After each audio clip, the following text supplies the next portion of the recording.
Of course, you guys didn't hear anything I said. Wow. Anyway, I said we are here. We are here.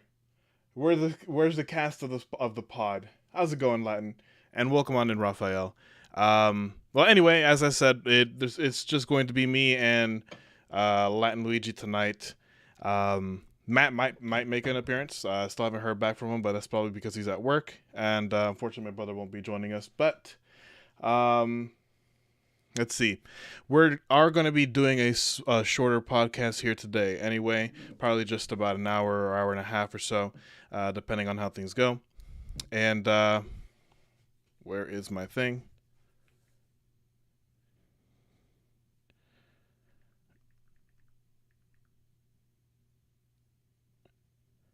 Give me 1 second, guys.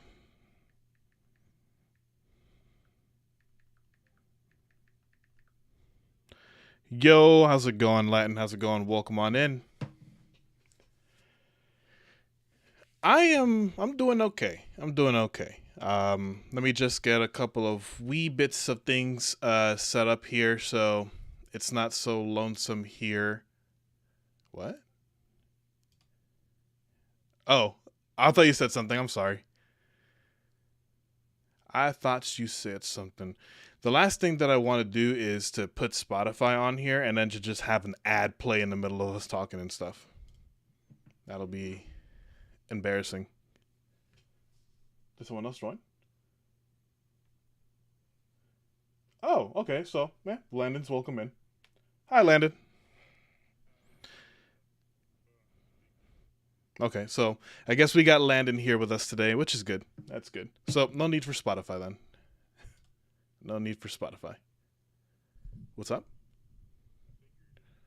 What'd you figure out?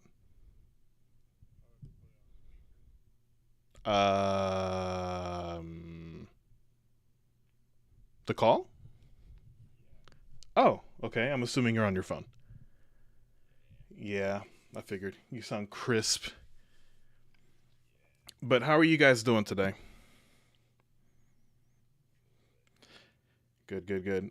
So like I was telling everybody, I guess my mic was muted at that time, but we are going to be having a shorter podcast today, just about an hour or hour and a half or so, because tomorrow is Easter Sunday. I'm not sure if some people's would like to go to church early in the morning and all that good stuff. Um, so yeah, let's go ahead and jump right into it. Not too many topics, I guess, to discuss. I couldn't think of many, but of course, like I said to you guys before, you guys are more than welcome to add a couple of things on in here and ask me things instead of me asking. It's, an open type thing. Raphael says, how are you doing today? Happy Easter Day, and happy Easter to you too, Raphael, if you do celebrate it. And Raphael says to you that he woke up at 7:10 this morning to get ready to travel to Bellingham, Western U.S., by 7:30, and we visited some friends of ours on there. And now, okay, all right. So, oh, how was that? I haven't seen it yet. No spoilers. That's good. Caden, how's it going, my dude? Yesterday was me and Maddie's third year. Hey, congratulations, happy 3 year. And I'm hoping you are doing well, my friend. Eh, are you still plastered?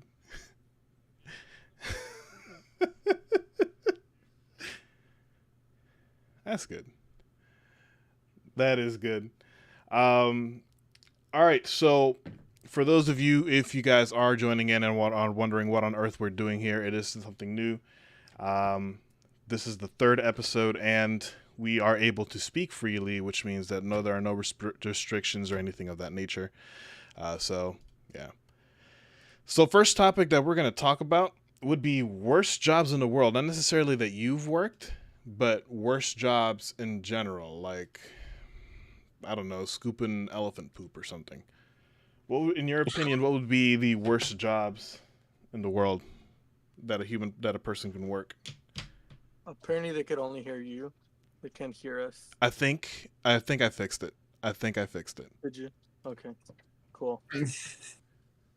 Can't hear anyone but me. Oh, okay. So I think I fixed it. Let me know, Caden, if that's fixed. Yeah, let us know.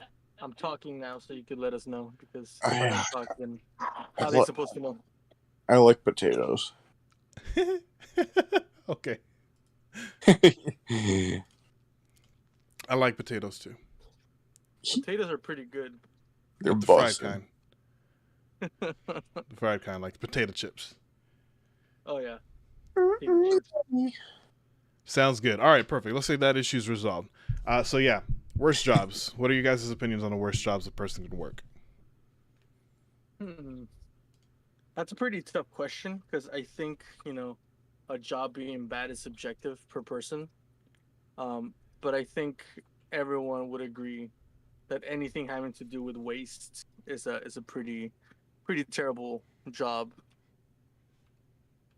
I don't know, but like I said, it's kind of hard because it's subjective. I mean, some people like actually doing that. Like I know there's this job where like people go up and clean up crime scenes with like all the blood and stuff, and they actually like doing that. So it's like, to most other people, they would be like, well, why would you want to do that? But Because they're messed they up. like it.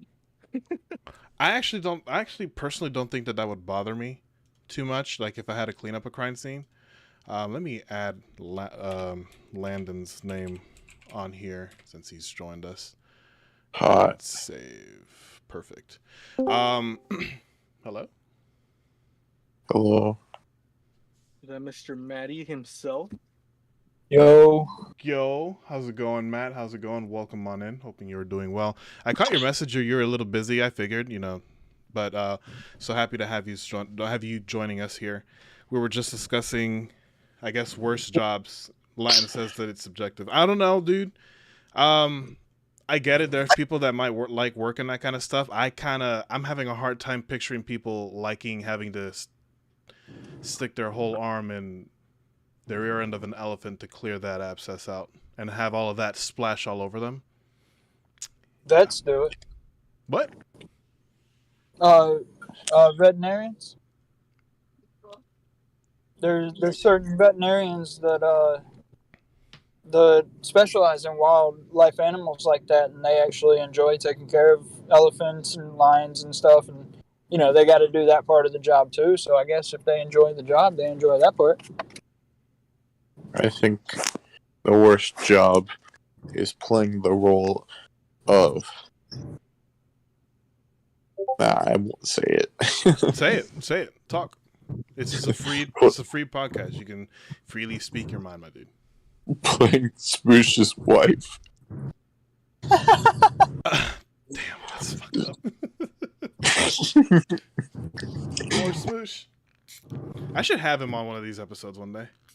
Roger, did you make Bro would fall asleep. You'll ruin your podcast, bro. Don't do it. Oh, Yeah. Okay, never mind then. Sorry, Smoosh, if you're listening in. If you were listening He's in, a sorry. poop. Booked up an automobile.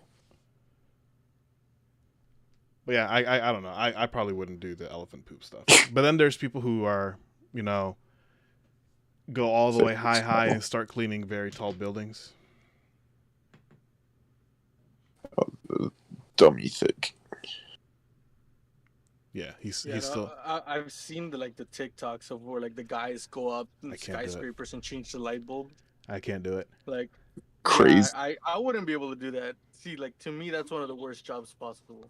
But that's me personally, because heights scared the crap out of me. I thought that I got rid of my fear of heights when I was in the military, and that was by force. I remember my drill sergeant, she was like, if you don't get down this rappel tower, I'm going to throw you off. Damn. And so I was kind of forced to tackle that fear. And after that, I felt really good. And I haven't had to think about fear of heights until I saw a TikTok like that. And I'm like, nope. Fear of heights returned. Fear of heights has returned. How's it going, Nikki? Welcome on in. Hoping you're doing well. Return to hell. What about... Is Matt still here? I have to change the thing. What? Matt. Matthew, ice you. Yo. Question for you. In your opinion, of course, what would be the worst job that you could that a person could work? I guess. I don't know how to better rephrase that question. Bob. See, I agree with Latin. It's subjective because I know people that are janitors that enjoy that job. They like And that's literally going in cleaning urinals and stuff, and they enjoy it. So I don't know. For me personally, though, the worst job would have to be fast food. What? Any fast food store, I can't do it. I can't work fast food. I like hot dogs. Landon is plastered as fuck. Yeah, fast foods are pretty garbage for me too. I literally avoided them like the plague. I didn't care if I needed money. I worked at Culver's. I never worked at a fast food. Cheese curds. I refuse to work fast food. Why? Out of curiosity. Like I'm genuinely curious. I don't know. It's just I've worked several. I worked at Sonic. I worked at McDonald's. I've worked at Wendy's. I've worked at Taco Bell. I've worked at Cookout, and all of them are just it's not for me. I'm just standing there like the whole time. I'm thinking, what am I doing with my life? Sexy. So I can't. It's not for me. I just don't like the type of job. I guess because of the abuse that people receive too, right? It sucks. Yeah, having to deal with people is just awful. Like, I didn't work fast food, but I worked a customer service job, and dealing with people is just the worst, honestly. Would you say that would be the worst job that you personally worked yourself? For me, it was actually one of my best jobs. Okay. Oh. Dealing with the people was. Oh yeah, it You know, get you like that.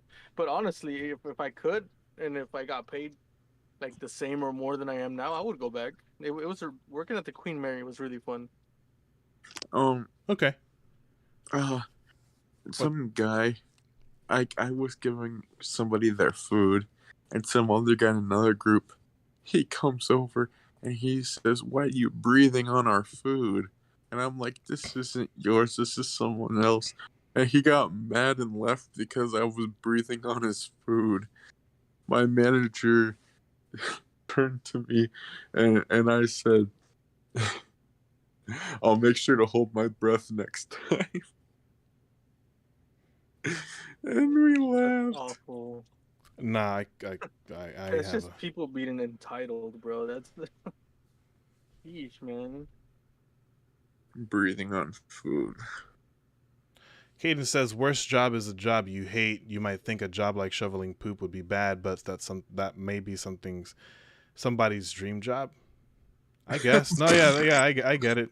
Now, like I said, I had a hard time, I guess, for phrasing the question, I guess, but my dream is I don't know. I wouldn't shovel poop. I love animals, but I wouldn't shovel poop, or I wouldn't do anything like that. My life would be complete unless I could become a poop picker upper.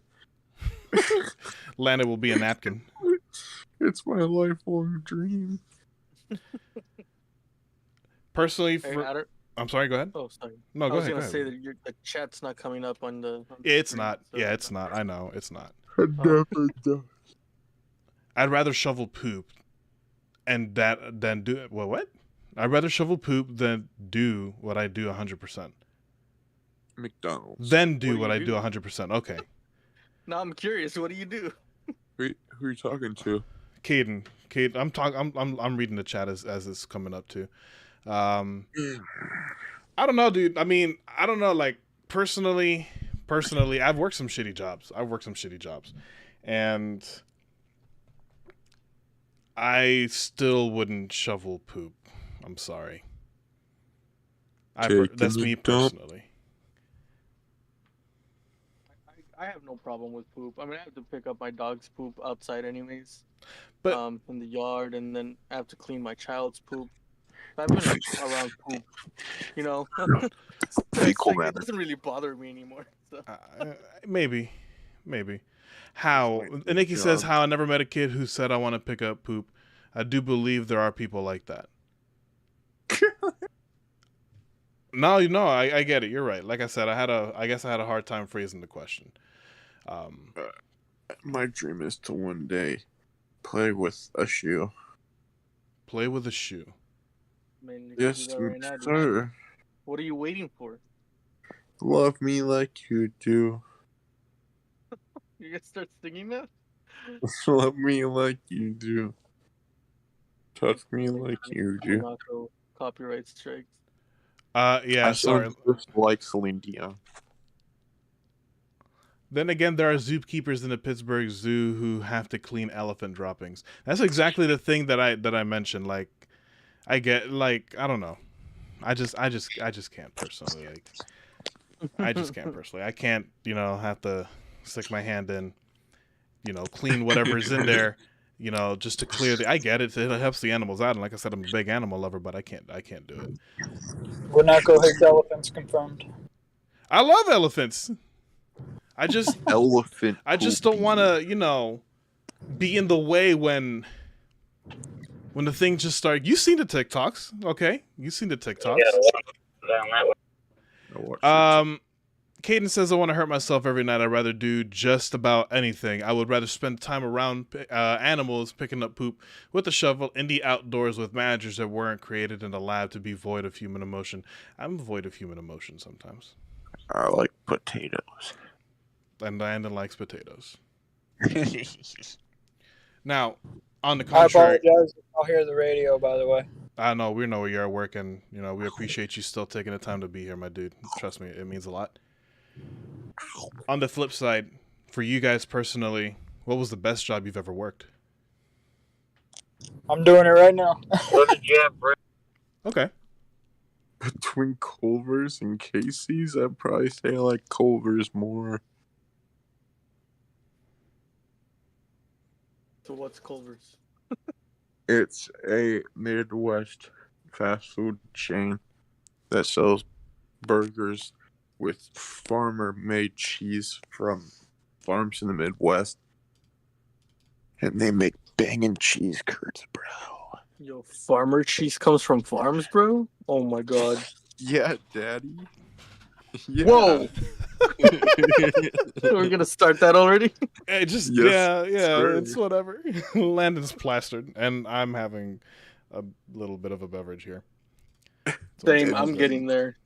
Yo, I was playing snakes and ladders with the wife, and every time we landed on a snake, we took a drink. It was awful. Pooped ourselves. We played BS and they yelled bullshit. Snakes and letters. I'm not gonna lie, I've never played the game. What? You've never played snakes and ladders? No. Shoot letters. I've never played it. There's a lot of things that I haven't played that you guys will be like, what the heck? Dude, where have you been? Play with these nuts. Got him. Maybe later, big boy. My lord. Oh, is he big though? Sorry, little one. For PT time. Nikki says they have a whole house full of those droppings and people have to walk through the, no.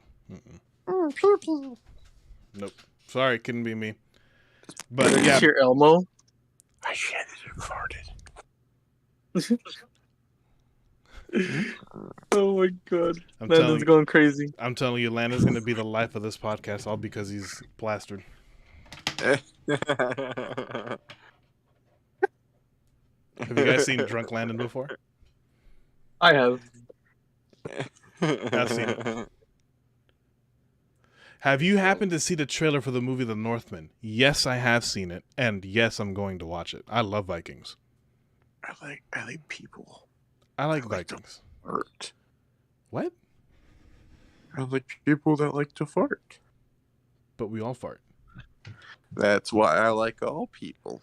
I don't like all people. I'm sorry. Same. That's a shame. I don't like all people. You guys can think whatever it is that you want of me, but I don't like all people. I like a certain number of people. My Same. phone is busting. I like to pick and choose. Did you ever watch my videos? I did watch some of them because when I said that I was going to watch them, I did get a little bit busy. I didn't understand any of them. I'll tell you that. I didn't understand any of them. They were mostly PvP, and they weren't long anyway. But I'm gonna play Minecraft. okay, you do that. But yeah, I didn't get a chance Not right to finish all of them. I'm sorry. Not right now. Oh, I'm gonna okay. play Minecraft for fun. Okay. Nice. Anyways, going back to what I had asked before. Yes. What the fuck did I ask? He said, "What's the best job we've Yeah, there worked you so go. far?" Well, best job that you've ever worked. Yeah. I think for me personally, like I said, it was working at the Queen Mary. I started off working parking, so we would let people in, charge people out on the exit. Because apart from being a hotel, it was also an attraction. Oh. So we got either obviously the people for the hotel, they would pay their parking at the front desk, and the people who were just there visiting, we would have to charge them out on the exit. Eventually, after doing maybe a couple of months of parking, I got promoted to being a bellman for the hotel guests at the actual hotel. So that was super fun. I did that for like 2 years almost, and yeah, it was pretty fun. Working there till 2 in the morning sometimes in a like a famous piece of history of the United States. It was really awesome, and they said it was haunted. I never really saw anything myself, but a lot of people apparently experienced stuff in there. So Funny you that mentioned was that. great. It is funny you mentioned that because I was gonna follow up with do you have any crazy stories that may have occurred while you were in a place like that? I mean, yeah, I've heard some crazy stuff. I've heard uh people because the most famous stories from there was this little girl, Jackie, that was her name, who would appear to people. Usually because there was different decks. I don't know if you guys know like how the levels on the ship work. Yeah. Um, so there we had the B deck, A deck, and then we had the promenade deck, which was all the way to the top where the restaurants were. Mm-hmm. So on B deck is where most of the activity happened because it was closest to the pool area, which was off limits to pretty much all guests except for like the guided tours. Because I mean the pool was like falling apart. Like if you stepped in the wrong place, you were gonna fall down a couple flights of uh of stairs or you know like you were gonna make a hole somewhere. But this little girl is said to have died at the pool. She drowned there. Um, and a lot of people have seen her either appear randomly in the halls or near the pool. So it's pretty creepy. Like with the stories people like say. Um, I have pictures of the actual pool and stuff still, and I gotta admit it's pretty creepy. But like I said, I guess I wasn't lucky enough to see something. But I This think man says lucky enough. yeah, I mean, I Yeah, like that stuff. So, I like I, those. but between Jackie and Room B, what was it 340? I think it was. I think Room B 340 was this guy just went crazy in there and killed his family inside the hotel room, and now it's like it was blocked off to guests permanently. Like nobody could go in there because the water would turn on by itself. They would hear screaming in there, um, and like people wouldn't last the night there because I remember this guest told us that they woke up in the middle of their night to their little kid talking to Jackie, and that they just grabbed their stuff and booked it like at 2, 3 in the morning. That's kind of frightening. Jackie from that 70s show. not gonna lie, that is kind of frightening. Ashton Kutcher battled Cameron's dad in modeling. What? I have no clue what just happened. Ashton Kutcher was Cameron's dad's rival in modeling. Okay. Sure. And she lost, and now Ashton Kutcher's famous, and Cameron's dad gets mad at him for not tying his shoe, right? I don't know what's happening right now. I have no idea either. I have no idea either. Didn't he tell that story already? Who? I'm pretty sure he did. It's Like, funny. I'm just making sure I'm not having deja vu here. You're a pickle. I'm confused. You should be, because Matt's a pickle. I'm a pickle. Anyways, moving back to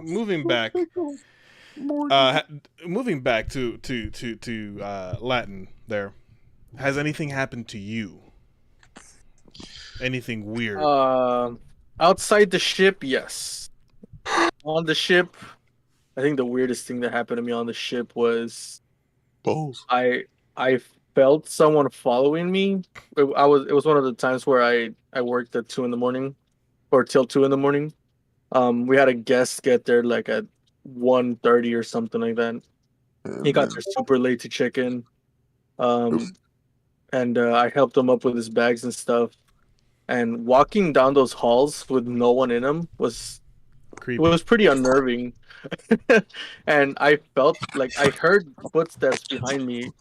And when I turned around, there was no one there. So I kind of just picked up the pace, and I was like, I need to go back outside. Like the air just felt heavy, you know. But apart from that, that's the only thing that happened to me on the ship. Outside the ship, I have too many stories, so I don't know if you want. I have way too many stories. Tell us, bro. Tell us. And I don't know. I think Matt's still muted? Yeah, he's still working and stuff. Yeah. I know that. I think Matt tells us that at some point he has some crazy stuff going on. I think he explained it to me once before. So if he wants to tell that story, he can. But tell You us. talking about here at work? Yeah. Yeah, we got a ghost girl who likes to sit at our playground and swing on the swings. It's me in the wig. It's a wig. And then we You got don't need a wig, dude. You already got luscious curls. and then we got a ghost. We got this ghost cart that'll literally drive into you and just disappear. A cart? Yeah, golf cart. Holy shit! I like golf carts. They're hot. I like chairs. Nikki Now, says, I've never seen the golf cart, but I've seen the ghost girl. No. My mama taught me how to handle ghosts, but blessing an area makes me feel better, and staying away from mirrors. Yeah, staying away from mirrors can help. And eating Hot Pockets. I wanted to go play with the ghost girl, to be honest. I was going to give her a push on the swing. Was she hot? It looked like a little kid.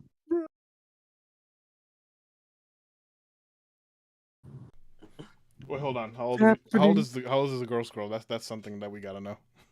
She looks to me about 8 or 9. Never mind. I'm sorry I asked that. No, you're good. You didn't know. I'm sorry I asked that. Anyways, week 1. Wait, hold on. What is? And then I'm very certain that our front office is haunted by the guy that used to own the place.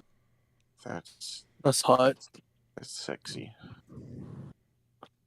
But I believe in all that stuff anyways, like hauntings and aliens. I believe in it too. I'm not. I can't. I like hot dogs. I'm done with Landon. Landon is just. Landon is just. He's just out there tonight. How much did you have, dude? Hey guys, let's try y'all go back. I'm happy. I have no idea what he said. What did he say? All right, let's try to take Me home, neither. I had like 15 hits. Jesus. That's it? I mean, that's too much for you. I'm sorry. Hey.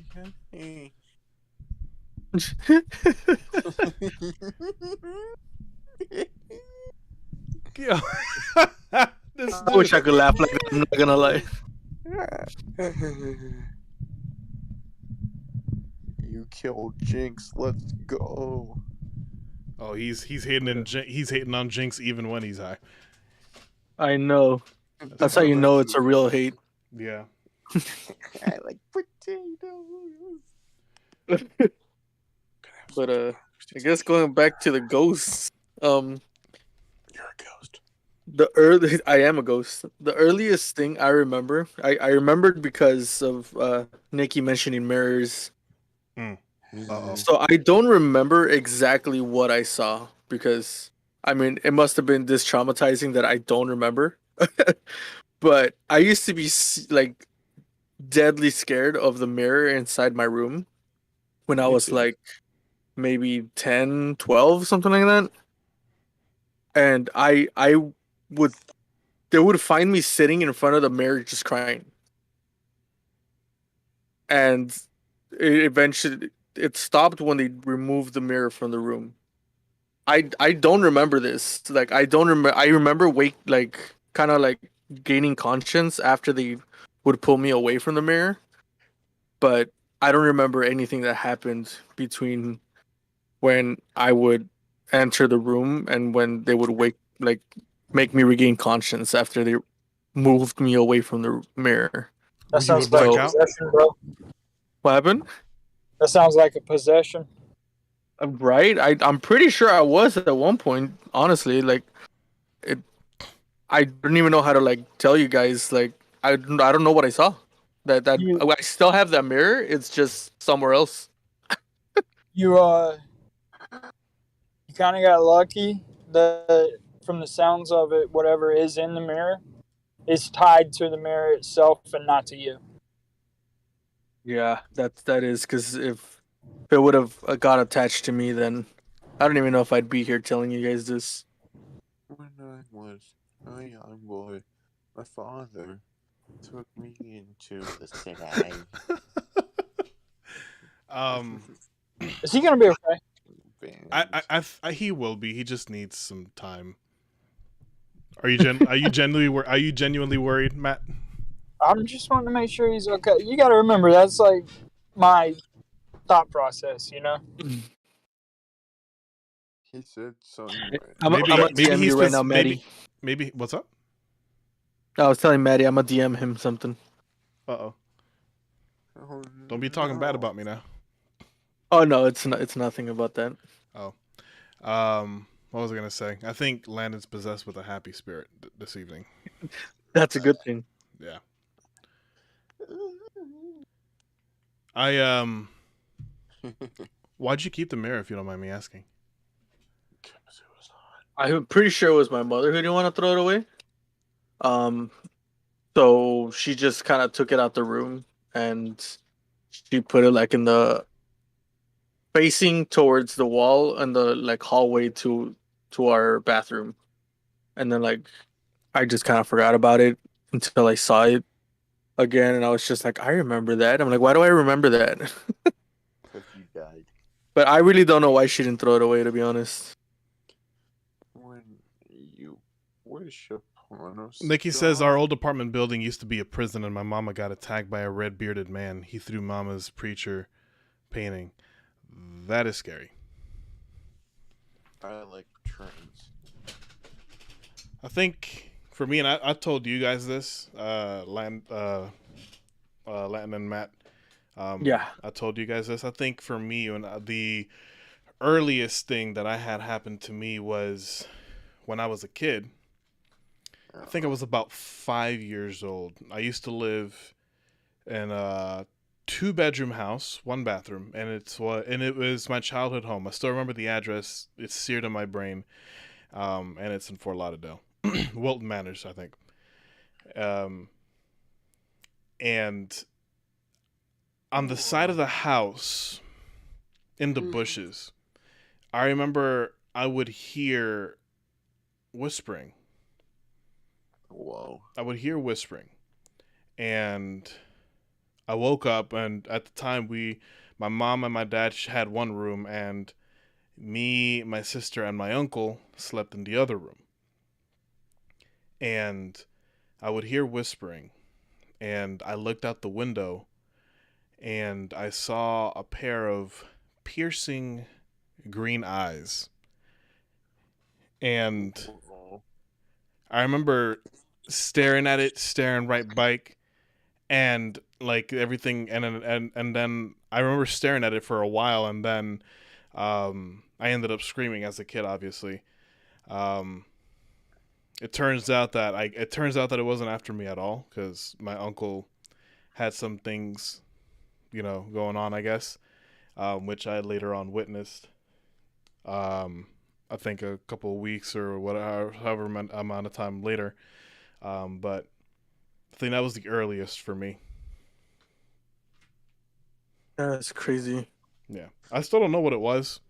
I don't know if it was an actual animal, but I don't think it was, with piercing green eyes like that. Like, I don't think I would be able to see. They were glowing. I don't think I would be able to see an actual animal's whose eyes would glow in midair like that. Like, Yeah, definitely. That's yeah, that was the earliest very as a kid. questionable. I would be scared to go outside for a long time. I've never seen a ghost. Until now, because you're possessed by it.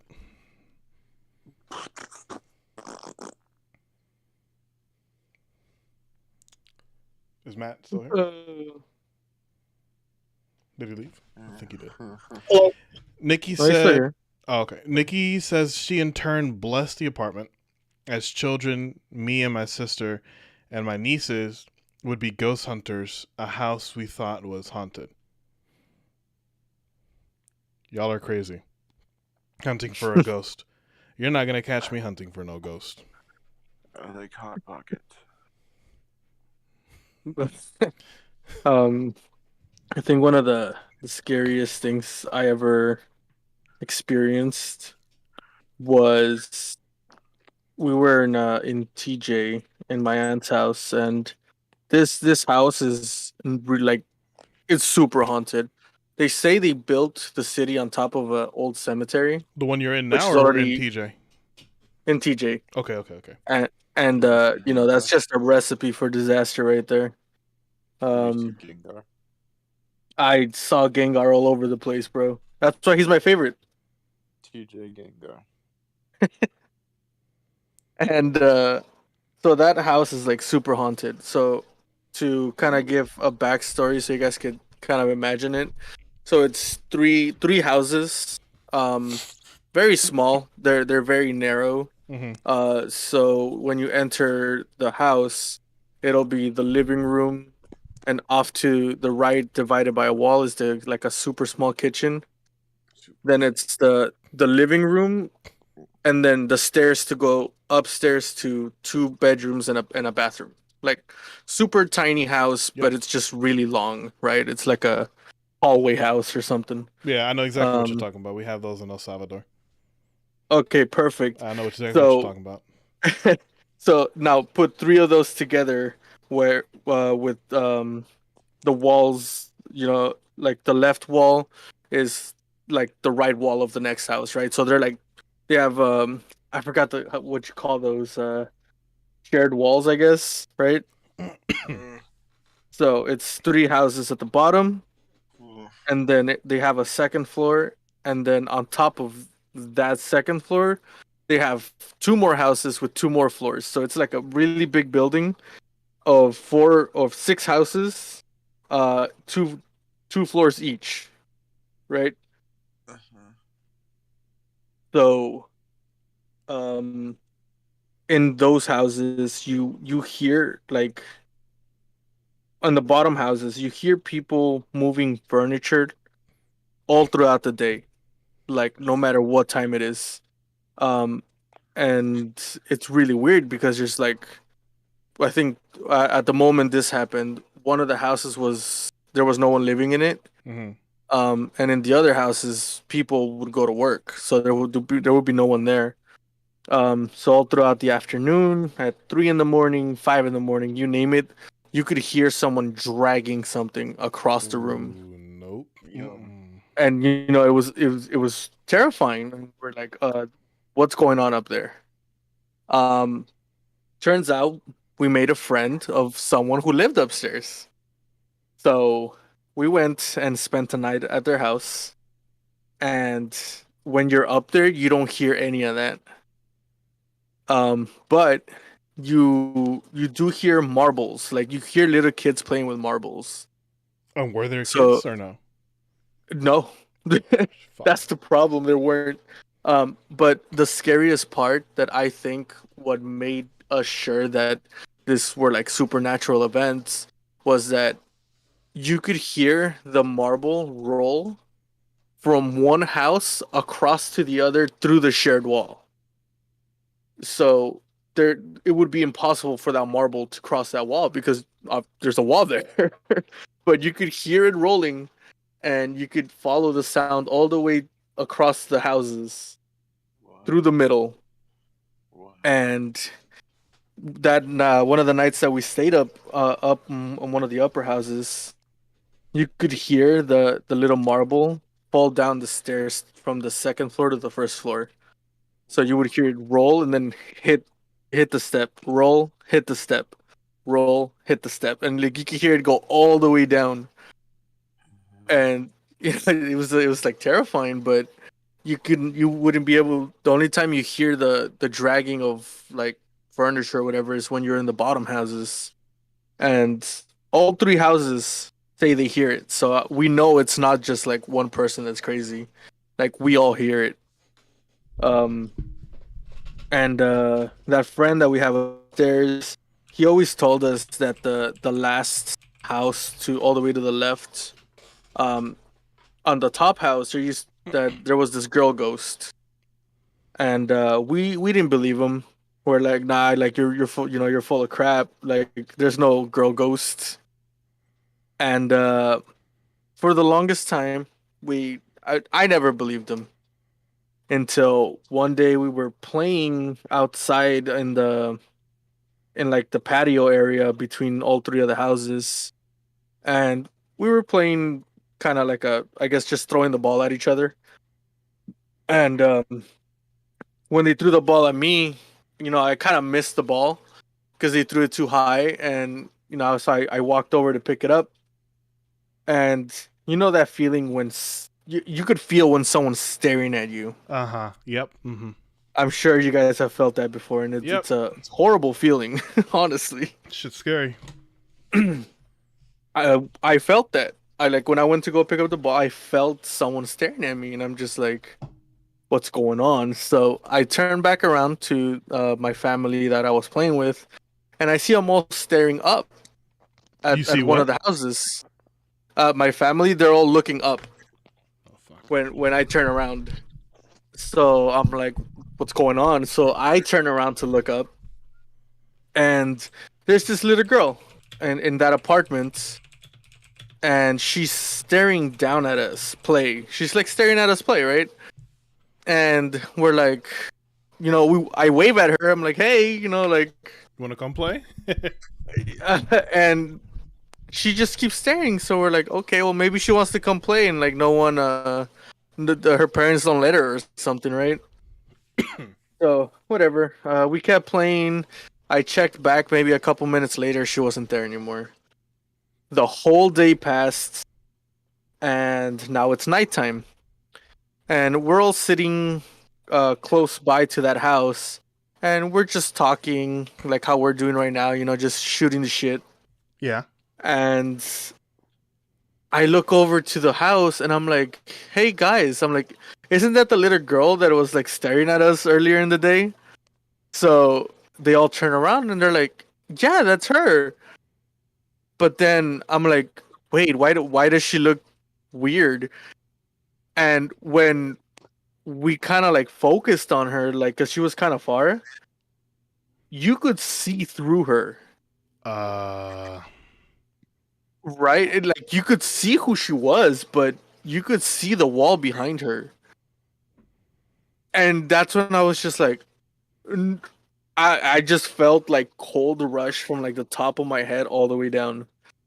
And I froze. I was just like, wait, what am I looking at?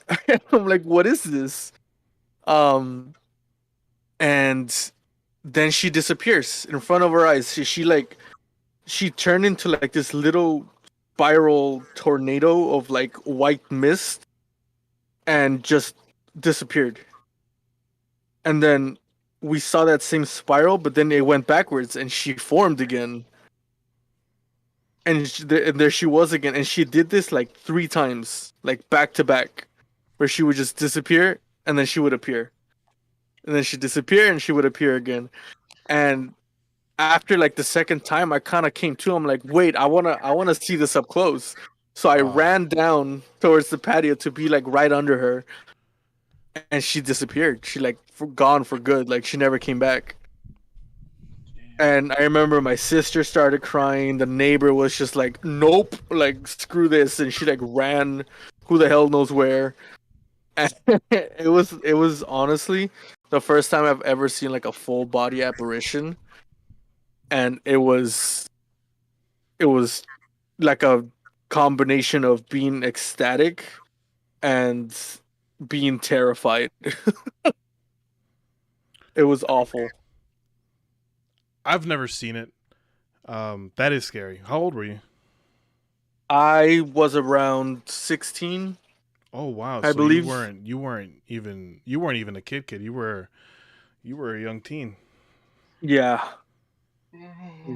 yeah. This I remember this vividly. Yeah, because I remember my sister was in her like mid 20s, and she was just bawling like because she's from like central Mexico, Yeah. so she's seen shit that I wouldn't even dream of, and for her to cry like that, I was just like, what did I just witness?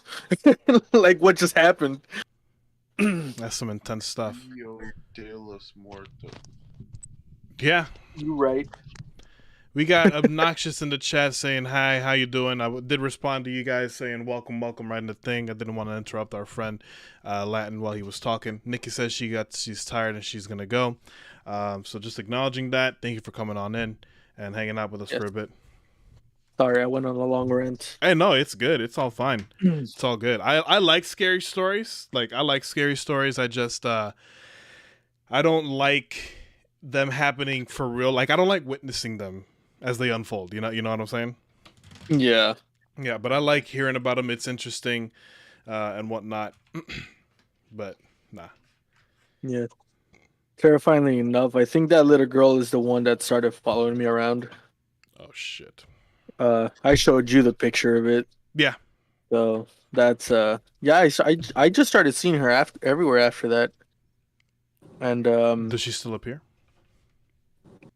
she stopped after maybe weirdly enough after I turned 18. Hmm. But I don't know if it was her, if it was the same little girl, but we saw her when my kid was maybe around a year. He was around a year old, maybe a little over. And we had a camera, one camera in the bedroom, kind of like a nanny cam thing. Um, and we were both in here with our child, and I see that my wife kind of just stared off, and she was scared. Like you could tell, like Something her like bothered she her. was pale, and she was just staring forward. And I was just like, "What's wrong?" And I guess she kind of snapped out of it, and she's like, "I just saw a little girl, like kind of leaning over like our baby's crib." And But I you didn't immediately see it. get PTSD. Yeah, so I'm just like, "Oh no." Um, so we went back to check the cameras because the camera was in there. I was like, "We have to have caught something." Um, we went back through the recording, and she's like, "Yeah, it's right here." So we're looking at it, and we we see something moving around the crib, Like we don't see the full apparition, but we see like something. A blur. I don't even know how to explain it. Kind of like you see how when like in the movie Predator, how you could kind of see him still, but Yeah, not really. like a little blur, like a Yeah. shift. Yeah. Mm-hmm. So we saw something like that, and I was like, "What the heck?" I'm like, "Oh, let me go back and record it so we could like take it out of the camera." And when we went back, that part of the recording deleted itself. Do you have that footage Like, still or no? no, it's gone. Like it turned all green. Like the image distorted and the sound you couldn't hear anything. Hmm. And I've never been able to recover that footage. So how old are you when that happened at that time? That time, if my son was like around 1, I was 25. Hmm. 25. It's curious because you hadn't seen her at all from when you were 18 until that time. And I didn't even see her. It was my wife. Could be more of a guardian instead of like a bad spirit. Guardians of the Galaxy. I mean, I thought about that, but for my wife to be scared, like she said that her face was like all distorted, which is why she was scared of it. Like she felt malice coming out of this thing. Yeah, that kind of emanates, and you can tell right off the bat. But it's curious. So I mean, is your son your firstborn? I'm sorry, you broke up. Yeah, he is. Do you think maybe it happens with the firstborns?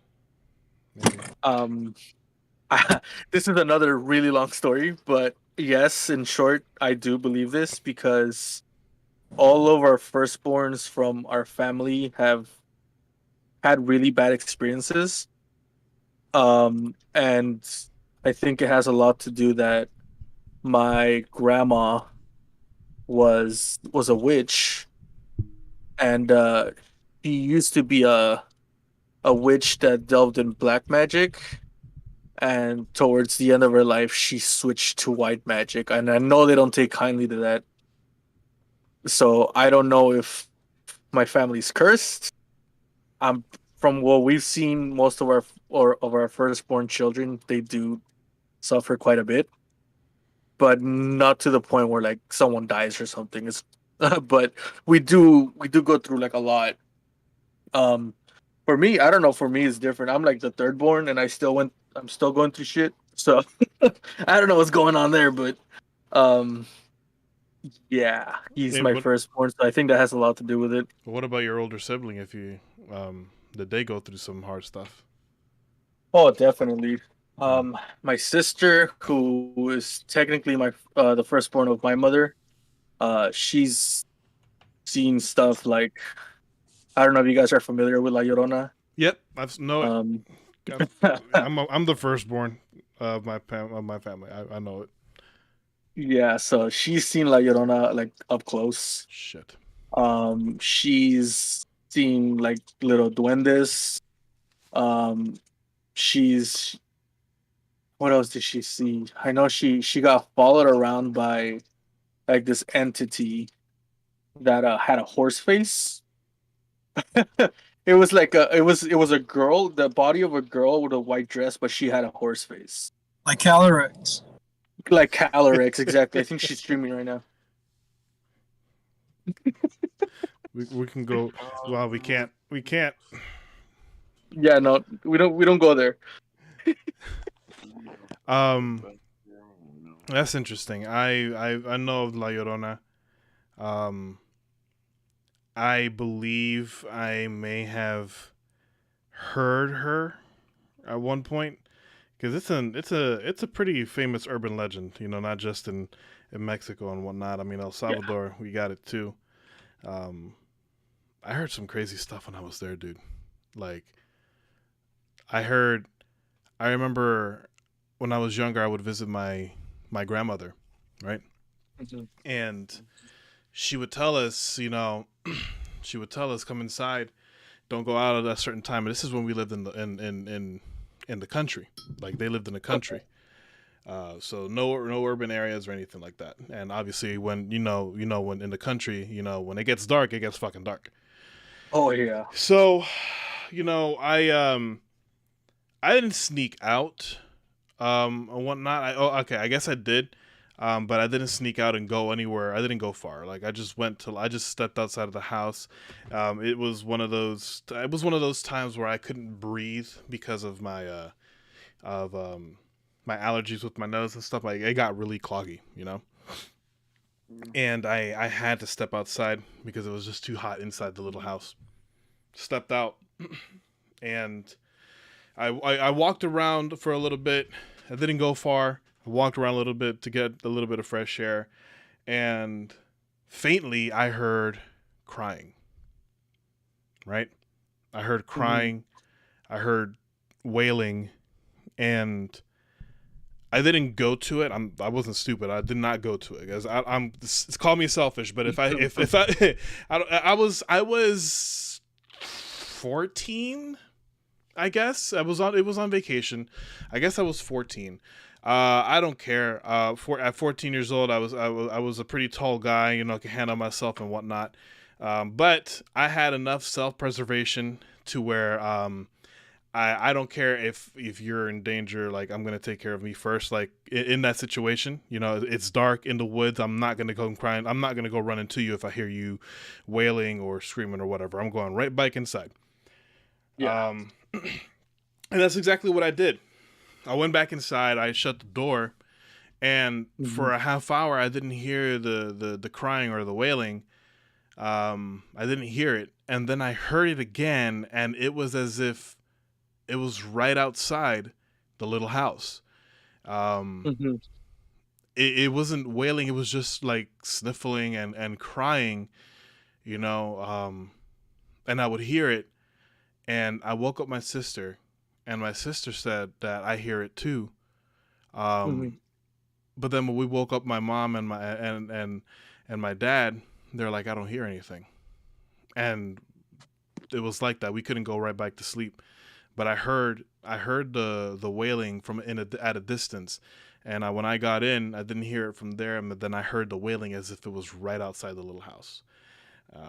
Never went back to El Salvador for a good 10 years after that. I'm not joking. Actually it's been a lot longer than that because I still haven't been back there. Yeah, that's crazy. I mean, that kind of stuff just kind of, I guess, for a lack of better term, it kind of traumatizes you, Yeah. Yeah. So I completely understand that. What about you, Matt? Do you have any scary things that happened to you?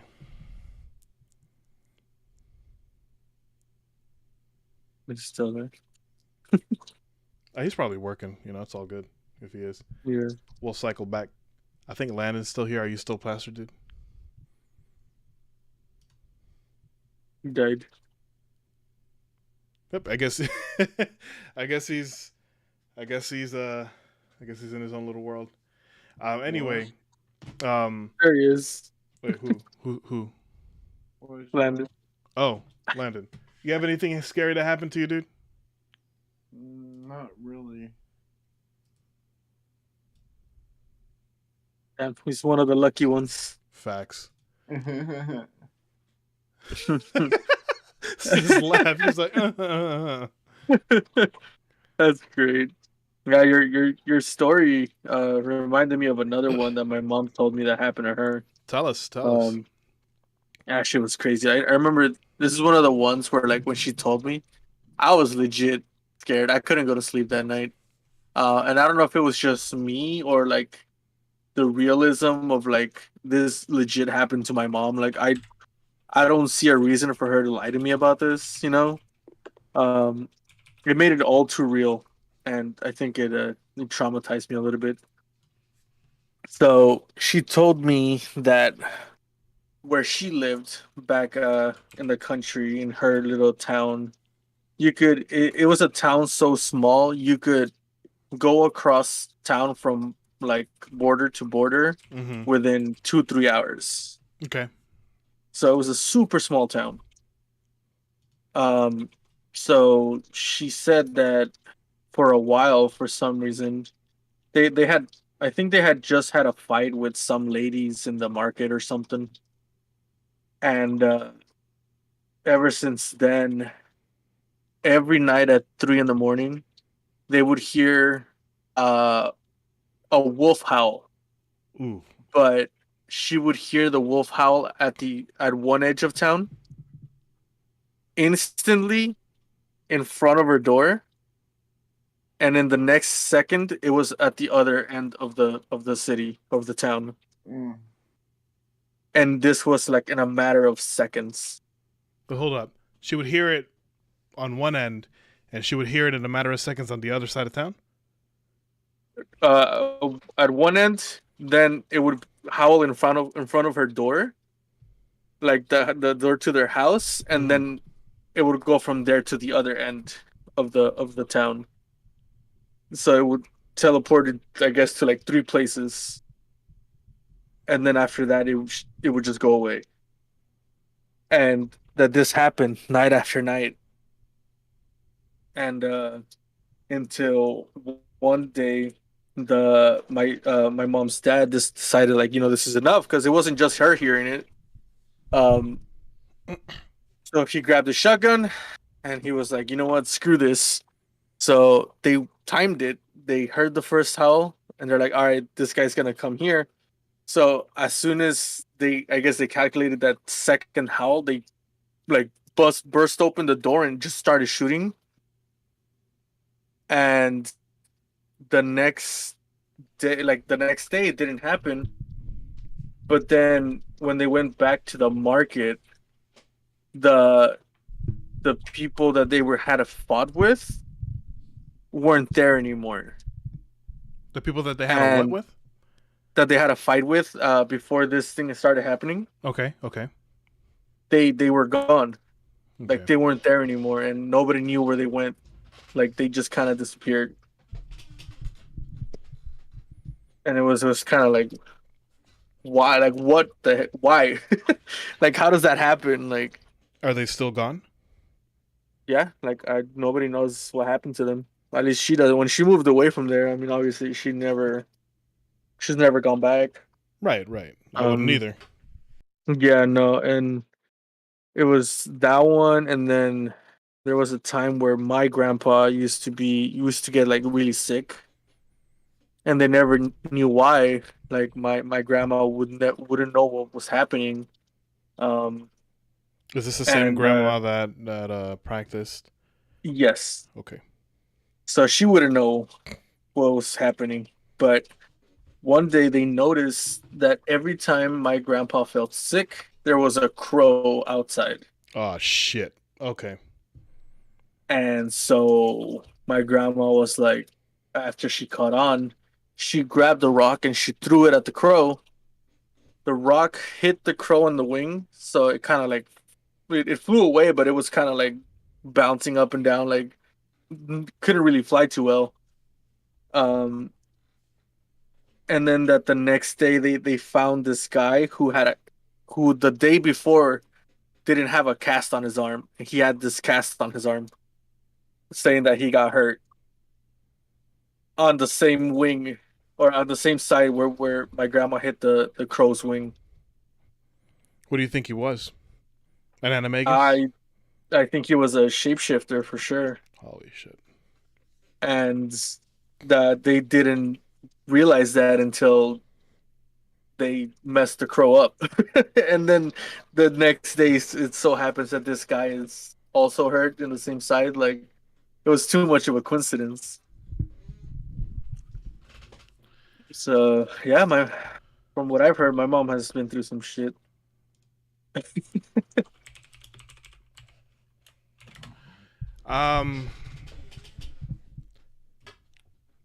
So so no, you never found out why why he would appear whenever was it your grandpa that would get sick, right? Yeah, So you never I found think out they were why? just trying to get rid of him.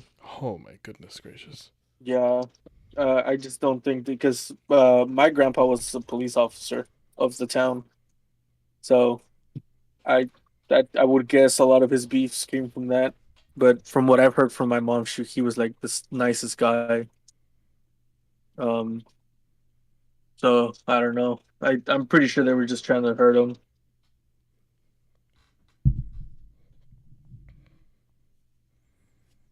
Um, yeah, I've heard some crazy stories. And the one with the Then wolves, do you think? So it definitely must have been more than one of them. Definitely was more than one of them then, because you think they were going. Do you think that was there any attempts at forced entry or anything like that? no, I think they were just trying to scare him because they would just howl. They wouldn't really try to get in or anything. Were you there? Um, no, I wasn't even born yet. I think. Right. Yeah, I think this is when my mother was a teenager. Um, so this is all from obviously word of mouth. I can't really collaborate and corroborate and say that yeah that this happened. Um, but like I said, I don't see a reason for her to like lie to me about that kind of stuff. No, right. Um, especially with my grandma being a witch, and I have this other story from my cousin who is the same age as me, Mm-hmm. who lived with her for a while. Um, us being teenagers, we would sneak out or go out without the knowledge of the people taking care of us. One time my cousin did that, and when he came back, my grandma was outside waiting for him, and she told him like, "Hey, you know what? Like, I don't like that you went to go hang out with this person. Is like, I don't ever want to hear again that you went out with this person." And that he was like, "How the hell do you know? Like, I didn't tell anyone." And that she told him like, she's like, "You don't have to tell me." He's like, "The devil tells me." Um, And I was, and she's like, "Okay, like she told you that, like," and she's like, "Yeah, dude, like she knew exactly where I was, with who I was. Like it was, like Hey, I've never been so scared in my life. Like it was terrifying." hey guys, yeah. Yeah. I'm gonna head to bed. No problem, I did. All right, thanks for having me on again. Oh, of course. Thank you for coming on. We like Plastered Landon. And, Bastard Landon's fun. all right, bye. Bye. I It scared doesn't. him away, bro. I think you did. It doesn't help either that I'm in my room right now. And the lights are off. Same. And I set up again in like my little closet, so I'm literally like in this little closet where everything's all dark, telling these stories of stuff that's happened to me and my family. That's some scary stuff, man. My father once told me that when he was younger, he was going to be drafted in the rebel army during the Salvadorian Civil War. And I forgot exactly. I forgot exactly how how he managed to evade. I guess him getting caught. I guess or because they would just come in. They would just take. They would just come in. I'm sorry, not the rebel army. It was the regular Salvadorian army. The government. Yes. It was the government. My bad. And I know that he and his friends that they would go into the woods and hide or whatnot. And they would wait until the army was gone. They would take some of the kids, and force them to serve and whatnot. He lost his friend that way. Anyway, they came one night, and he said that when they came, he didn't have much warning or anything like that. They couldn't even warn the other peoples, and so his mom, my grandmother, was like, you need to leave like now. And at the time, their house was like right at the edge of the woods, so all he had to do was like literally get out from one of the back windows and just walk a bit, and he was there in the woods and whatnot. Okay. So he was alone. He moved, and he went deep enough into the woods where he could still see the light, of the little pueblo that they were in, but he couldn't really hear much. He was scared. He stayed there for a couple hours. During that time where he was hiding, basically, he says that he would hear voices. He would hear voices, and at one point, somebody showed up and appeared right before him and was telling him, you need to go deeper. You need to go deeper. Go deeper. And he was scared, because this person just appeared. This thing just appeared telling him to go deeper. He didn't know whether to trust it or not, but he still went. He went deeper regardless. He went deeper until he couldn't see the village anymore. It was completely dark. Sure enough, the soldiers started combing the woods part, and they stopped just a couple of hundred yards short of where my dad was actually was, and then they just left and whatnot. So after waiting a couple hours or whatnot, I forgot exactly how long he waited. He made his way back, and they saw that they ransacked everybody's houses and whatnot. A couple of his friends were missing too, so they must have been taken by the army. But they were out looking for any remaining person. It turns out that somebody had snitched that they had seen somebody run off into the woods, and that's why they were in the woods to begin with. But so it turns. I guess not all spirits are bad. I guess this thing appeared right before him. Was saying go deeper, and that definitely saved them from having to endure everything else that war brought on. Obviously, they had better. They handled the situation a little bit better whenever it did happen. It happened like one or two more times before the war finally ended, and stuff. But that was my dad's side of the story. Like his first time he's seen something telling him to do this, and obviously I wouldn't have done it. I probably would have been caught if it was me.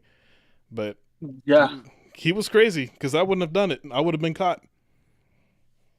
I don't know. I think it's something when it happens to you at that moment in time, I think your body kind of just feels if it's a good idea or not. I know sometimes you still feel like maybe I shouldn't, but I think overall, if you were in that situation, I think you kind of feel like, you know what, maybe I should listen. I don't know. It's weird to like try to explain it away, but I think maybe we would have gone through, like we would have made the same decision. Maybe like the spirit didn't feel malicious, or like the feeling was different at that moment in time. That could be it. I don't know. I've seen it happen before. The thing with me is that, like, when it comes to ghosts and whatnot, because I know that they can manifest, and you can sort of combat them, I guess. You can sort of do things like that. It doesn't terrify me as much as, having something like a poltergeist or a demon possession or anything like that. I agree wholeheartedly. I'm probably more like if I was in my dad's situation, I personally, like, I would be conflicted. Right, because part of me says this thing just appeared right before you, and you're gonna go ahead and listen to it to tell you to go into the woods. Like, come on, dude, really?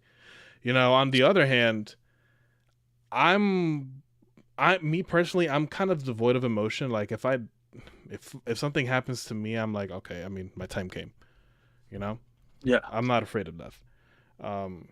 So if something happened, I'll probably be like, oh, well, something happened. I guess the only bad part is that if it's going to tear me to shreds, it's going to hurt. But after that, I won't feel anything else.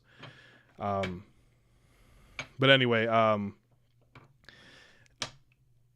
I've never experienced anything. I mean, I have like I told you before that one time with my ex, a couple exes ago. That demonic situation that I had.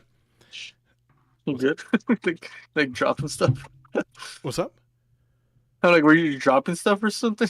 I just heard a clatter. I thought you said shh. I thought you said shush, and I'm like, wait, hold on. Was I not supposed to say something?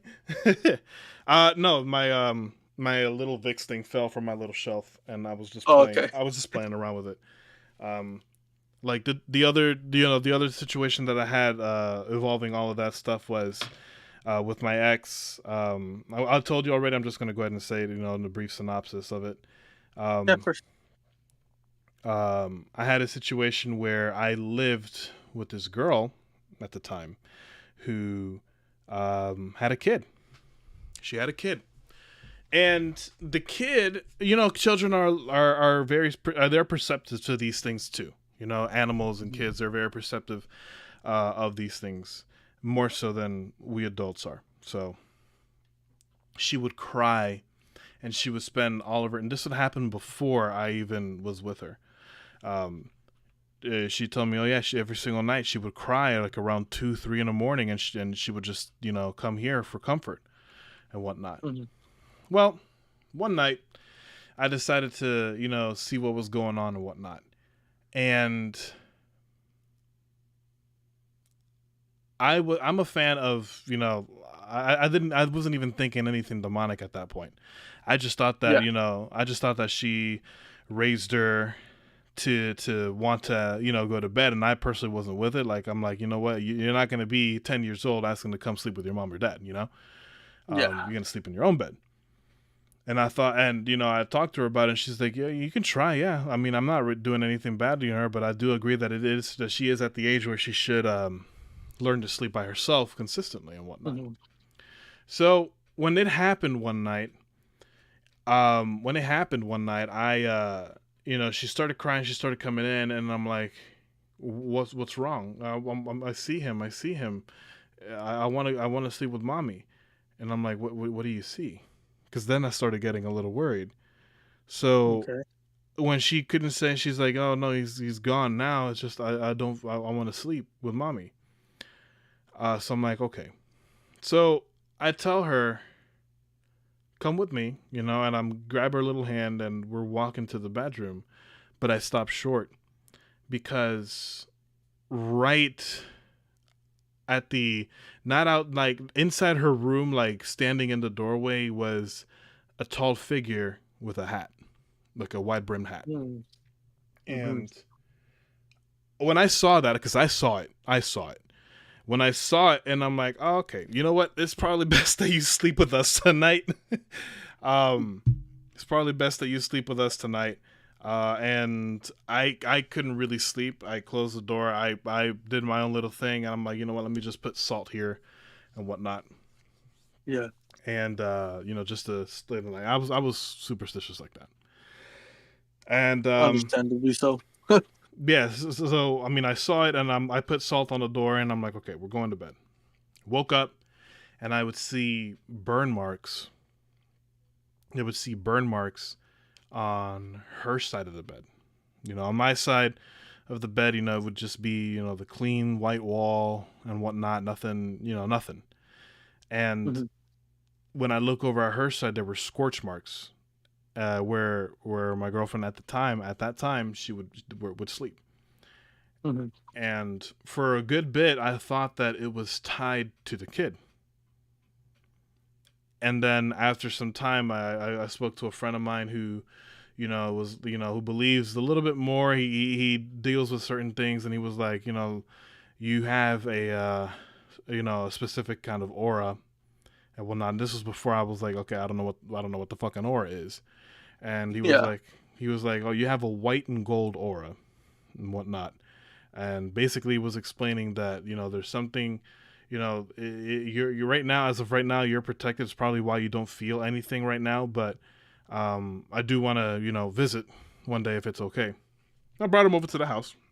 He was a coworker. Brought him over to the house. And right off the bat, he didn't even stay long. Right off the bat, he's like, "Yeah, there's something in here. And it does not like the fact that I'm here. I'm going to go ahead and go." And he bounced. And he's like, "You know what? You definitely should call me, though." So I called him. And, he was saying, "There's something in here for sure. It does not like me. And I'm not sure if it's after the baby or if it's after your girlfriend. I will tell you right now that it is not happy because you are there. And if it is after the girl or if it's after the baby, you are standing in its way. You are in its way and it can't touch you." So I'm like, "Okay, great." So I'm acting as a shield. I'm protecting them, right? And I'm like, he's like, "Yeah, I mean, yeah, for now, but there's, if this thing gets angry enough, it's not like you're immune to it either, Yeah. It could get angry enough, or it could leave and get something else that's stronger that doesn't give a shit about how, if you're protected by angels and whatnot, because they're different. They're apparently different tiers of demon." Yeah. And so I'm like, okay. That's when I started to, put a little bit more salt and whatnot. I didn't tell this part to you, but I'm going to go ahead and say it now. Okay. While I was putting black tourmaline, the stone, black tourmaline in different corners of the house, the little girl was watching, she was watching Snow Dogs. And Okay. I had made her food, and the mom was at work. Made her food. I brought the food over to the couch so she can enjoy eating. And when she looked up at me with the food, she stared at me. And I have never seen such horror in her eyes. And I said, "What's wrong?" And she's like, "He's here. He's here." And I felt something breathing on the back of my neck. So I'm like, "All right, let's go." And we booked it. We got out of the house. And took her to my parents' house and whatnot. And came back to. I picked up my girl at that time, from work. We got home. Everything was fine. Nothing had bothered. Not even the baby. But I still made sure that the baby was here, sleeping with us. Yeah. And then sometime after that, I saw, that big handprint that I was talking to you about. I remember seeing. I had dropped her off to work. And I'm like, "You know what? I have all day, because I have a day off. I have all day to clean and to do all this, make sure that the house is nice and tidy, so that way she doesn't have to do anything when she comes back." So yeah, right after I drop her off, I start watching Lion King 2. And I'm like, "You know what? This is DVD I got, and I want to hear some music, and let's roll with it." So I started playing it. And halfway through the movie, something caught my eye, like in the corner of my eye. Something caught my eye. I noticed that it stood there for a quick second, and then it just drifted really quick into the kitchen at first. My dumbass went and followed it. Okay? My dumbass went and followed it. I didn't see anything, so I'm like, okay. Turned right back around. I went right back to the room, and I started playing the movie. Lion King finished, popped in another movie, and I was watching it. And about halfway through that movie, I saw the thing again out of the corner of my eye. And this time I know I saw it. I know I saw something standing in the doorway. So when I saw it, it moved just as fast, but it didn't go into the kitchen. It went into the girl's room. Okay? It went into the little girl's room. She had a mirror there. And I didn't think anything of the mirror at that time. Hold on, let me tell Matt he's good. But yeah, I didn't think of anything of the mirror at the time. I simply was, I followed it into the room like a fucking dumbass too. And I didn't see anything, but I know I saw something go in here. I saw it. I know I did. Anyway, still thinking that it was just a trick of the light though. I went right back to the room. And as I was about to turn into the bedroom, I saw that handprint on the mark of the door. And it wasn't just a regular human handprint, you know, like I got big hands and it was bigger than mine, definitely longer too. The fingers were elongated and everything, and it was curled. It was like curled into the actual door, so it was touching the border of the outside border of the room, the one that was facing the living room, and the fingers were touching the what's that thing called? The door. Yeah, like the frame. Yeah, exactly. It was on the frame, and it was also touching. I'm sorry. Nah, you're good. It was touching the frame of the door, but it went, since the door opened inward. You know, the door will open inward in the room, not out of the room. Okay. If you know what I'm saying. Yes. The door was open, so it was on the frame facing the living room, but the fingers were so long that, you know, it extended into the door that was inside the room, and it was long. Spaghetti fingers. Yeah. So it was long, and I took a picture of it because I'm like, I know I need to show my friend this. I took a picture of it. He saw it, and a couple of other things that I had taken pictures of. He saw it, and you know, we talked about, you know, what could be happening and whatnot, and he's basically said, you know, I mean, if it is tied, if it's still here with you, it's probably testing you out, seeing what its limits are with you, and seeing, you know, how far it can go. And he says, "How do you feel?" He asked me, "How do you feel?" And I told him I feel fine. I'm a little perturbed, you know, like I'm a little disturbed, but I feel fine otherwise. He says, "Okay, because it might try to hurt you, you know, it might try to hurt you." And sure enough, around Christmas, I remember we had the tree up, or it was before Christmas. You know how we like to decorate before Christmas and whatnot. It was before Christmas, and I couldn't breathe, so I went to sleep into the living room because the air vent was right on the under the couch, or right on top of the couch. Okay. So I went to sleep there so I can get so I can clear my sinuses and shit. And I didn't realize it. I felt something, but I didn't think anything of it, and I was too tired, and I'm like, you know what, I'm just going to deal with this later, and I went right back to sleep. And it was a good sleep, but I woke up with my thumb really, really sore, as if it had been pushed all the way back. Yeah. And I'm like, okay, so something tried to hurt me and whatnot. Ultimately, you know, I ended up finding out that she ended up cheating on me with 3 guys. So I'm like, you know what, go screw yourself. You know, I'm no longer going to help you out and whatnot, or try to protect you. Yeah. So I left and whatnot. And I checked in, you know, with a friend of hers just to see how she was doing. Cause I did care at the time. And she was like, she's going through a whole bunch of stuff and whatnot. You know, and I asked how the kid is, and she says, "Oh, the kid is fine, but, you know, strange things still have been happening." And I'm like, and she's like, "Why do you ask?" And I'm like, oh, I'm just wondering, just checking in on her and whatnot. And that was it. That was the last that I had of her, you know, in that situation. Yeah, that's terrifying though. That something of that caliber, because it needs a lot of energy to even be able to show itself like that and like leave handprints. Like, that thing must have been pretty strong. Strong or angry? Yeah. Strong or angry. I still don't know. It had to have been some sort of demon, to be honest. Because I don't know of a ghost that'll be able to leave. And the only thing that I have is that handprint. Which, by the way, for the record, I can't find. So when you said that you couldn't find your footage of your ghost, I believe it, because I took a picture of that thing. I know I did, and I can't find that picture. I took multiple pictures, and I always upload my shit to the cloud. I can't find it. It pissed me off when that thing just corrupted my file. I was just like, little butthole. Yeah.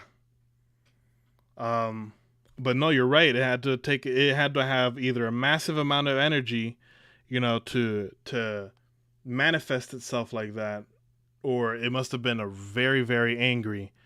I think it was a combination of both because of what my friend said. Yeah. Because I was there, I was in its way. It couldn't do much against me, but it still managed to, do things to me and whatnot. That was probably one of the worst. That was probably one of the darker ages of my life, to be honest. Is my time with her. Now that I'm looking back Yeah. on it, Sounds like it. Yeah. Yeah, it's crazy, man. The one experience I had with an entity that was like that bad, because the little girl would just follow me around, scare the crap out of me sometimes, but she wouldn't really try anything further. Um, was this entity that, because I wasn't the only one that saw it, so me and my cousin and my brother, we saw this entity called Mr. Friend. That's what we called him. Because I don't know why. We just called him Mr. Friend. We were weird. Um, but this thing, I believe now that I've researched more and that I'm a little more, I guess, in now that I know more about the paranormal, I would say it was a shadow person. I still don't know much about this. I do have questions on that. Yeah, they're pretty terrifying, but I don't know. He was all dark, like you couldn't see any discernible feature on this entity. It was like, when you get a new video game and there's that character you still have to unlock, but you didn't want to show you what he looks like yet. It so it's like all darkened out, but you could still see the shape of what it is. That's basically what this person looked like. Interesting. And start off small. You would see him, and you would just see him off the corner of your eye, and he would be like peeking around the wall. And then when you would look, he would just like kind of like go back and like hide again. And then hold on. You sure? Okay. Oh, dude, I thought you saw something. Go fucking do that. No, I'm sorry. Is that the wife? I was seeing if the wife needed help getting off from the bed. Oh, no, you're good. Okay. But yeah, so Mr. Friend he would just peek out and go back in, peek out, go back in. It was like this for a while, but it started getting worse to the point where he was whispering, like he would whisper things behind us, and so you would like turn around and be like, "What the hell?" But like there would be no one there. So he was getting closer. He was, I guess, picking up a little bit more energy, I would say. Um, and then it got to the point where we were sitting down in that same spot where we saw the ghost girl, like because it's like a little parking lot for the apartments. Yeah. And it has like this wall where you could it's like not very tall, so you could sit on it. It's a cement wall. So you could just sit on it and chill there, right in the parking lot. And we were and we were looking out into the streets, and we saw this guy, black jeans, gray hoodie. He was walking down, right, and we thought nothing of it. I mean, people walk by there all the time, but where it got kind of creepy is that he kept staring at us as he was walking down, because it's kind of like a down. It goes downwards, and then it gets flat, and then it goes down again. So it's like a, I guess, double downhill, driveway kind of street. Yeah. Okay. Yeah. So when he was going down the first half, he was just staring at us, and we're like, "What the hell's wrong with this guy?" Like just stay on edge, because he might try to do something. And he kept staring. And then, so we were in the little corner of our parking lot, and in that corner, there's a light post. So from my point of view, I could see him walking down, and I knew at some point my vision was going to be obscured by this light post that was in front of me. Okay. So I'm watching him go down. And we're just staring back at him because he's staring at us. We're like, what do you want? This is random dude.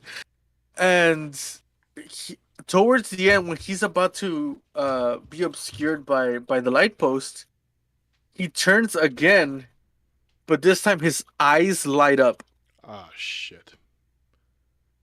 And I look at him and I was just like, what? Like, a human's eyes don't do that.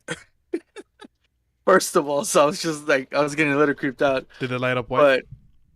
But yes, Okay. it was just straight white, like reflection of light. I don't know what it was. It was creepy though, because his eyes just glue. And when he passed when he got behind the post, the light post, I stood up so I could go around and see where this guy was going to kind of, because it threw me off that his eyes did that. So I was like, wait. So I stood up, and when I went around the post, the guy was gone. And mind you, this post was maybe, like, if I were to take a ruler, it was maybe 6 inches across. So I don't know where this guy disappeared off to in half a second. Has he shown up more than once? What was that? Has he shown up more than once that one time?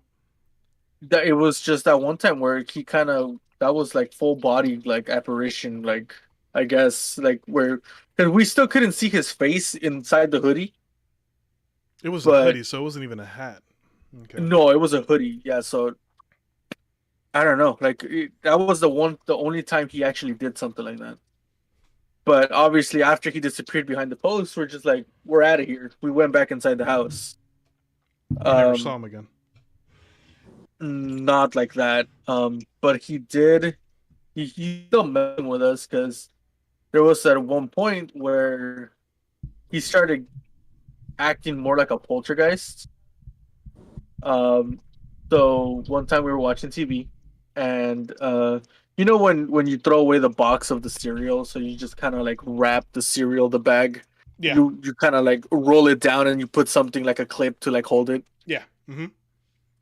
So we had a bag of sucaritas, or that would be Frosted Flakes. Yep. Mm-hmm.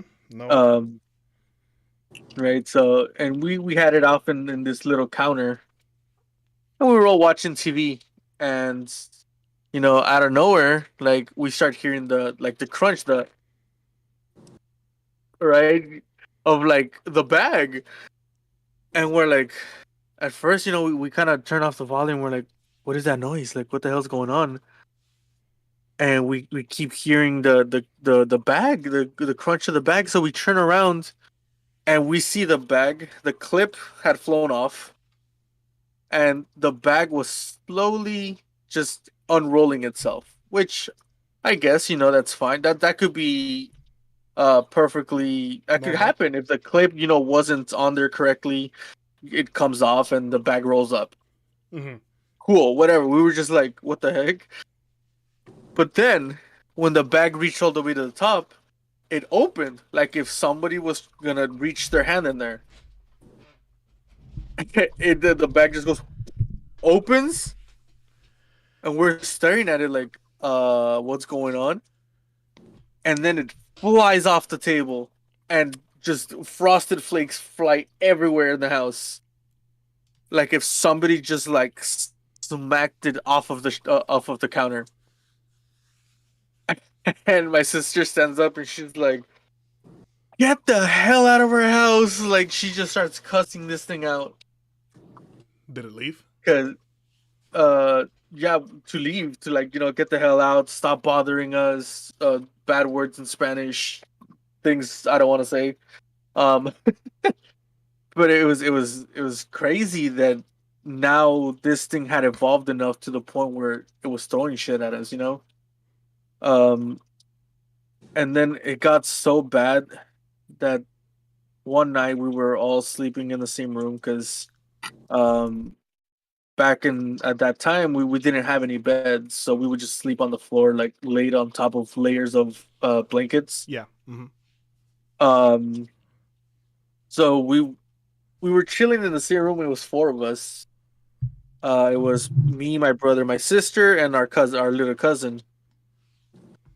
And our little cousin, in this point in his life, for some reason, started sleepwalking. He never had done it before, and he was sleepwalking. So he stood up, and he was saying, we caught him trying to leave the room, and we're like, "Hey, like, where you going?" Like my sister was talking to him, and he's like, "I'm gonna go downstairs. I'm gonna go play Nintendo." Did he glow? No. And so she tried to calm him down. Eventually, we're like, we'll play tomorrow. Like, let's go to sleep. Obviously, he's already asleep, but she diffused the situation. Our little cousin went back down and he started laying down again. Went back to, I guess, full sleep.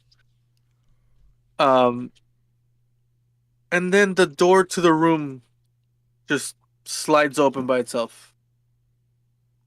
And we're like, what? Like, what just happened?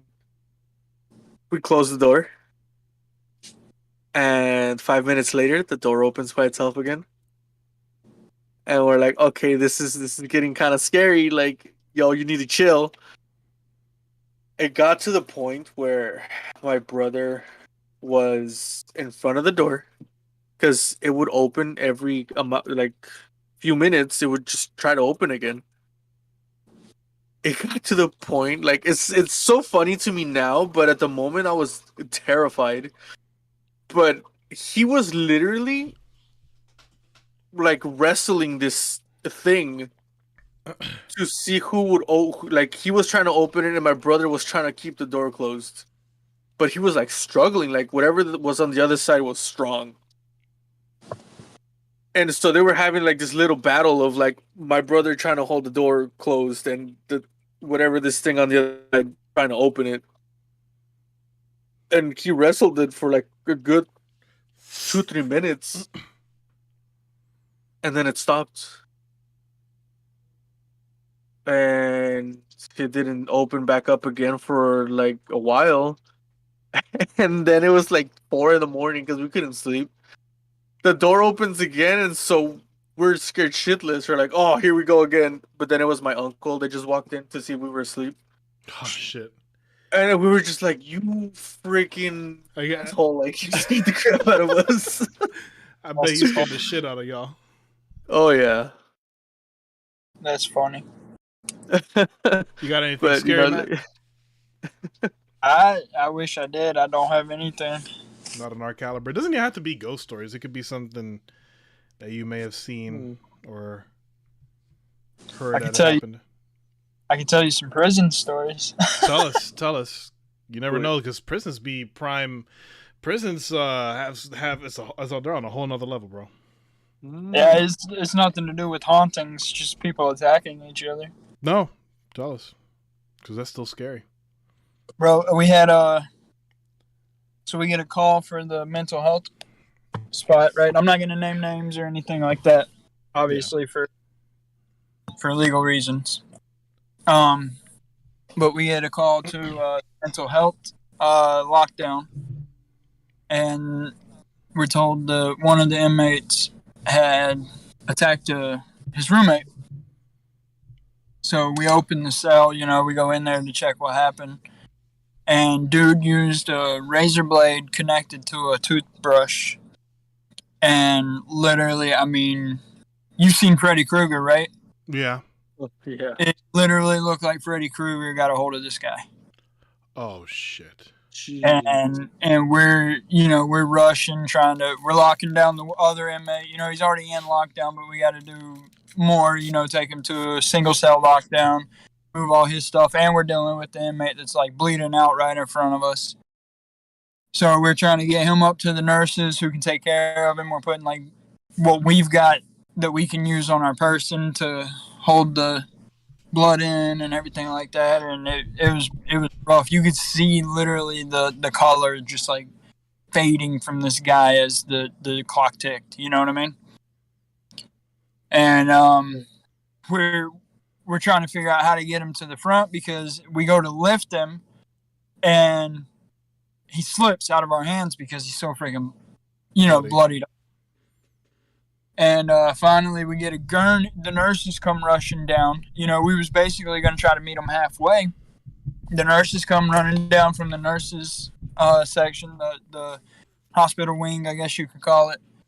And it takes like 8 of us to get this guy up because we've all got to grab him different locations because of how he was just, how slippery he was at that point. And we finally get him up. They get him up to the nurses section, and basically they're like, there's nothing we can do for him here. We got to rush him to the hospital. And we're like, geez, because they're like, he's going to need blood and stuff like that. So that's one of the crazy things I've seen in prison. Did he live? That guy lived, yeah. Wow. He was... Surprisingly, he was lucky. He was like really, really lucky because had we not, had the officer not been doing his rounds the way he was supposed to be doing them, or, been in the building, and if he'd not been in the building and standing outside doing something else, then yeah, we're definitely dealing with a different situation. How do you feel with blood? It don't bother me at all. What about you, Brian? I don't care about it at all either. It doesn't really like make me woozy or anything. Vomit gets me, bro. Nah, poop. It's poop for me, but Nah, that don't bother me. I've got kids, but I don't vomit. got kids. Yeah, so Dude, I'm telling you, we was resuscitating this guy, right? He overdosed. Mm-hmm. We were resuscitating him, see compressions, and we weren't doing like the full CPR because this guy like had stuff coming out of his mouth and his nose and everything. And they're like, all right, we need to clear the airways. Somebody wipe it. And everyone else is doing something except for me. I'm standing there like waiting my turn to start compressions. And I'm like, all right, I'll grab a paper towel. And even thinking about it right now, I'm about to hurl. But I grab a paper towel or a shirt or something that was in the house because we're rushing. You're not really thinking, you're just grabbing stuff to do what you can do. And I wipe his face and clean it. And as I wipe it, like this trunk comes out of his nose, and I'm just like, what?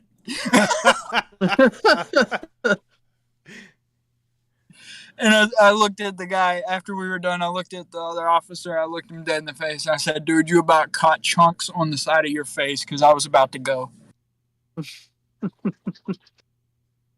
Oh, damn.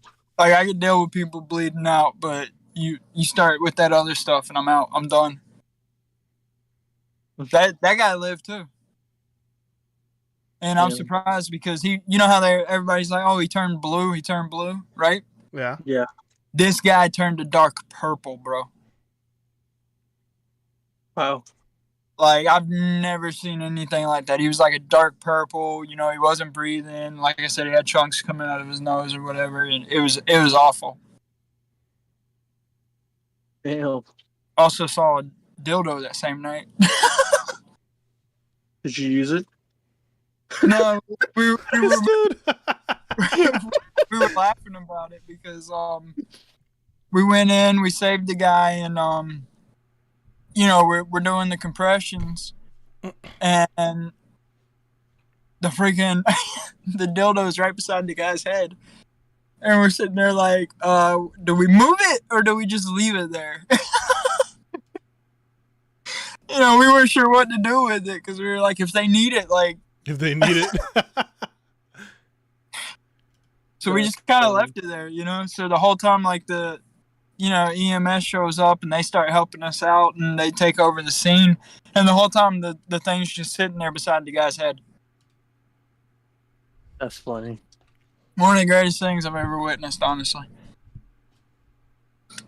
I've seen a murder and a suicide as well, though, in prison. I've seen a suicide at a ride along. I remember when I was just before I graduated high school. I wanted to become a cop, and one of the things, well, obviously I wanted to get the experience and whatnot. So I'm like, okay, so I want to go ahead and get the experience, and just do a ride along and whatnot. So I did the ride along. We got called to a place here in Margate. It was I'll go ahead and say it. I don't give a shit. It was in Margate and whatnot, and the person they had killed, or they had killed somebody. So I guess it was a murder. I didn't witness that though. They had killed somebody and whatnot. They were feeling really guilty of it, and they were, they had the weapon and whatnot. And we kept saying, drop the weapon and whatnot, drop the weapon, or the cops were at least and whatnot. And the person was on the balcony, and ultimately after like some a certain amount of time, I can't remember exactly what happened. They just dropped. They just jumped from it and they landed face first onto the pavement. It was at a reasonable height to where you could get seriously hurt if you didn't land on something and whatnot. And I guess this person was just unlucky and they ended up, busting their skulls. First time I ever seen somebody's grapefruit bust like that. So I've seen it. Mind you, I was 16 years old. This was before I went into the military. I was 16 years old when this happened. So, for somebody like me, it wasn't something that you see every day, So I was a little disturbed, no lie. The murder that I saw was actually a dude getting his skull kicked in. Shit. Like, there was a fight, and basically one guy got the upper hand, and I don't remember every single detail, especially, this was 5 years ago, right? Yeah. And I don't remember how the guy got the upper hand. He gets the other guy on the ground, and all we see is, as we're trying to, surround this guy and get him off of the other guy, is he takes his leg and just lifts it and crunch, kind of like a curb stomp, right? Mm-hmm. And he does it, twice. And all you see is, just blood, just... And as they go to lift the guy's, the guy's passed away, whatever, and they go to lift him, and when the nurse went to lift his, grab his head to lift his head, her hands went into his skull. That's juicy.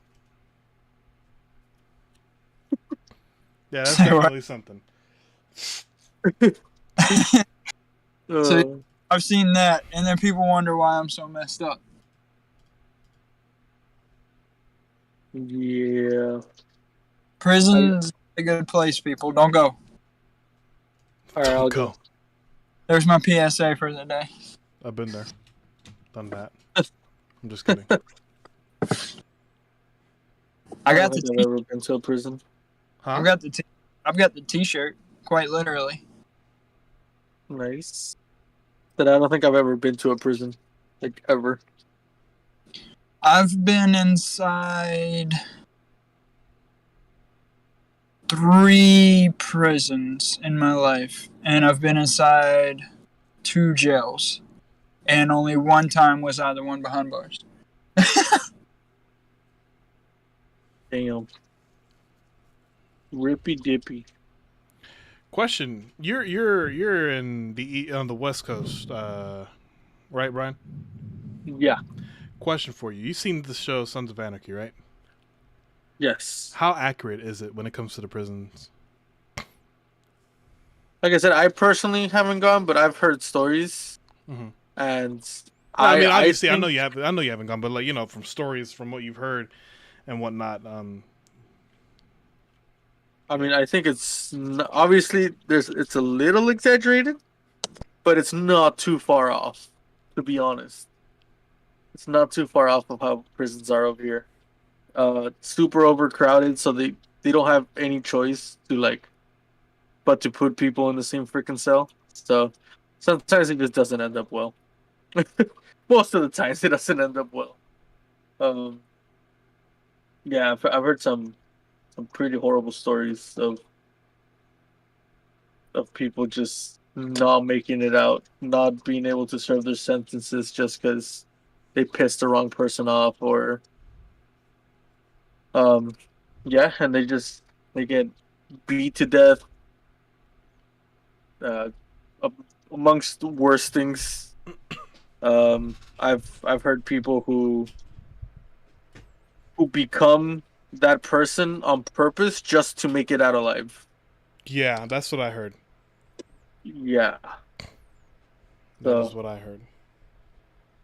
it's true. Prison of. That's why I'm such a good boy, because I don't want to go over there. I'm not trying to step foot in that place ever. It's not worth it. I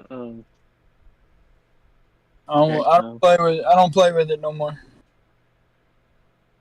Wait, what don't you play with?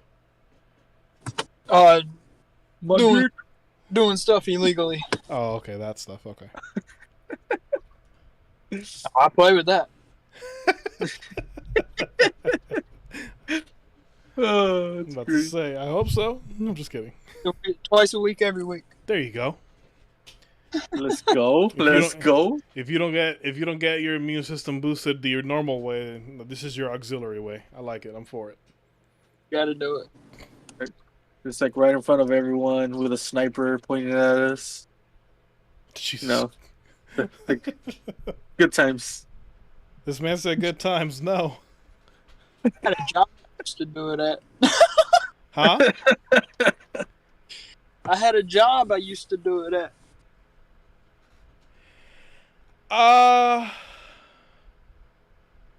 No, I've never done that. I mean, I had a job where where there was this one person that I mingled with. I was by myself. Yeah, no, I had help. I had someone. I'd be playing that song. One is the loneliest. No.